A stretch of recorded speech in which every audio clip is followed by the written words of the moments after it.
साथियों का, जिन्होंने पिछड़ा आंदोलन किया, मेरे लोगों को भरे बच्चों से गालियां दी, अपमानित किया, हमारे अधिकारों के खिलाफ बड़े बड़े नारे लगाए। मैं उनसे अपील करूंगा, भाइयों, आप दीर्घायु हो, आपकी लंबी लंबी मंगल कामना करता हूं। एक दो बार और बड़े पैमाने पर आगे आंदोलन करो,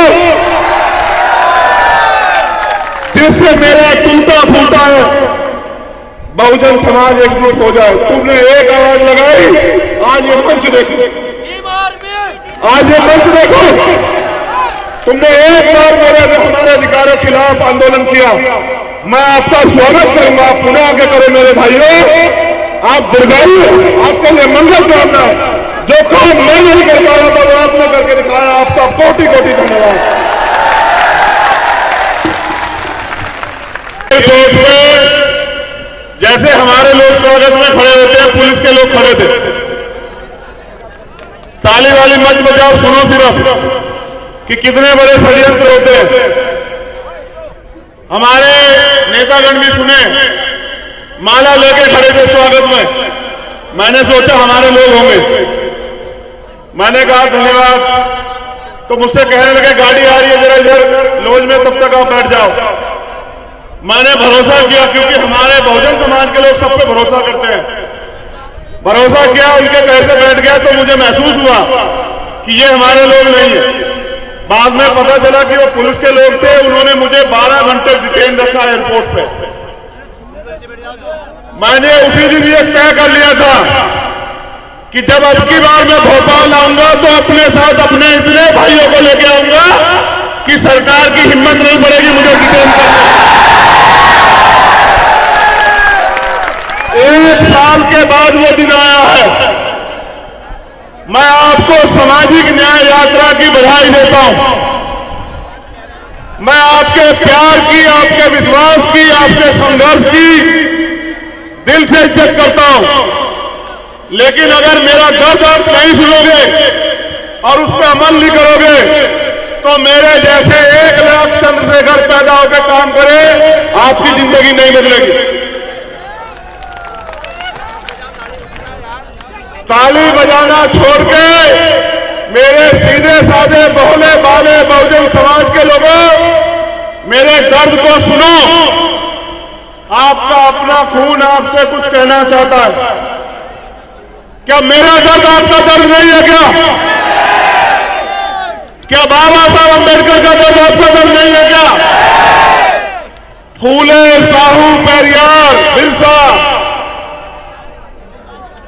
बाबू जगदेव प्रसाद कुशवाहा, जगन्नाथ कपूरी ठाकुर, महामना रामस्वरूप वर्मा, बाबा साहब अम्बेडकर, मां झलकारी बाई, मां अवंतिका बाई, मां उदादेव पासी, मां रमाबाई, मां सावित्रीबाई फूले, मां फातिमा शेख, मान्यवर दीनाबाला वाल्मीकि और मान्यवर काशीराम साहब का दर्द आपका दर्द है या नहीं है? बताओ। क्या उनके अधूरे शब्दों को पूरा करना आपकी जिम्मेदारी, मेरी जिम्मेदारी है या नहीं है? बताओ। आने वाली पीढ़ी आपको क्यों याद रखे? इस बात के लिए कि आप गुलामी को सहते मरे, या इस बात के लिए कि आप गुलामी के खिलाफ लड़े? क्यों याद रखे? बताओ। तो फिर समझो और सुनो। एक आजादी की लड़ाई लड़ी गई 1857 में, जो अंग्रेजों से आजादी की लड़ाई थी, मेरठ से शुरू हुई। इतिहास में बार बार हमें चंद लोग ये कहते हैं कि आजादी की लड़ाई में इन वर्गों का कोई योगदान नहीं है। हमारे योगदान को नकारते हैं। इतिहास सुनो। आजादी की लड़ाई 1857 जो 10 मई को शुरू हुई मेरठ से, उसके नायक कौन थे? माता दीन वाल्मीकि और कोतवाल धन सिंह गुर्जर, जिन्होंने अपने प्राणों का बलिदान देकर उस आजादी की लड़ाई की शुरुआत की। 1804 उदैया चमार चोरा चोरी का जो कांड हुआ उसका इतिहास पढ़ो, जिनको सबसे पहले फांसी हुई भारत में। अगर पढ़ना है तो तिलकाराम मांझी पढ़ो, पढ़ना है तो उदयदेव पासी पढ़ो, पढ़ना है तो टीपू सुल्तान पढ़ो, और अगर पढ़ना है तो चमार रेजिमेंट पढ़ो अगर तुम्हें इतिहास पढ़ना है। द्वितीय विश्व युद्ध में जिन्होंने जर्मनी तक की फोर्स को बर्मा में धूल चटाई और गॉर्ड ऑफ ऑनर प्राप्त किया,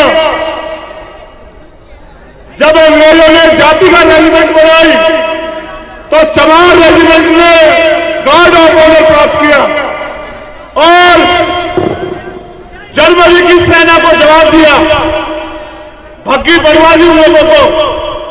फिर वो वापस जीत के आए। जब आए तो सुभाष चंद्र बोस जी के नेतृत्व में आजादी फूल खड़ी हो चुकी थी।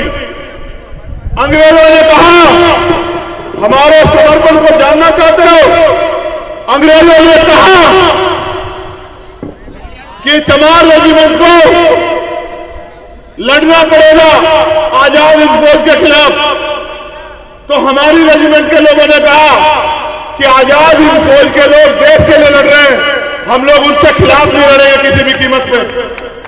कीमत चुकानी पड़ी। उन्होंने कहा तुम्हारी रेजिमेंट खत्म कर देंगे।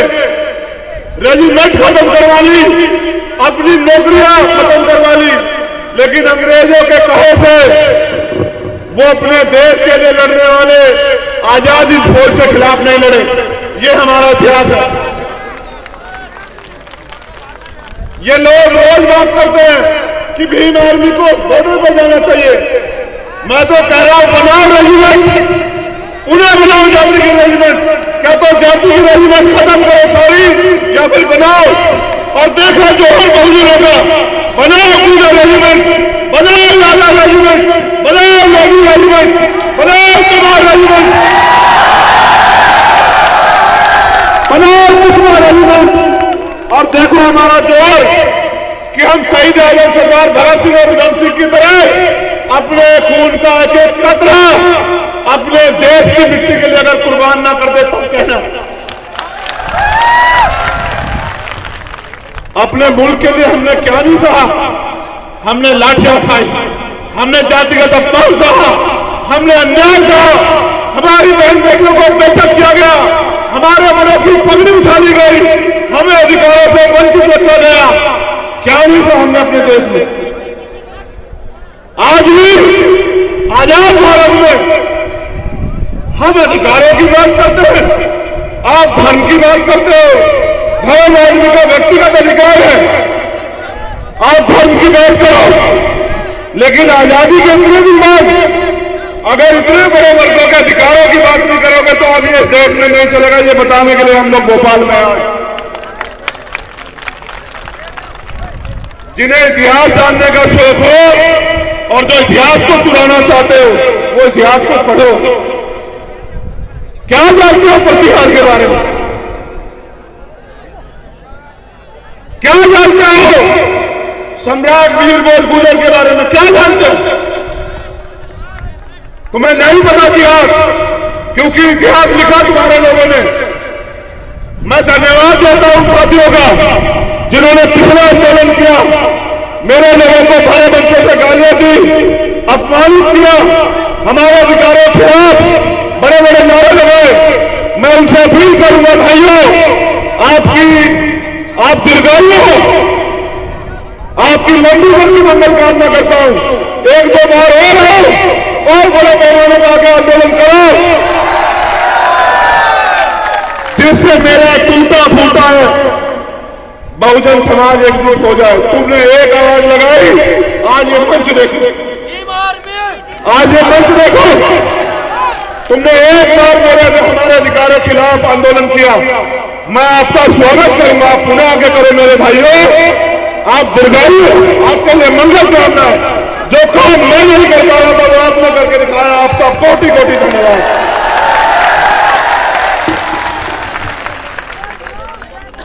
मैंने आपको एक आजादी के बारे में बताया, और भी इतिहास है उस आजादी का। दूसरी आजादी तब मिली जब बाबा साहब अम्बेडकर ने भारतीय संविधान में कमजोर वर्गों के आगे बढ़ने के लिए रास्ते खोले।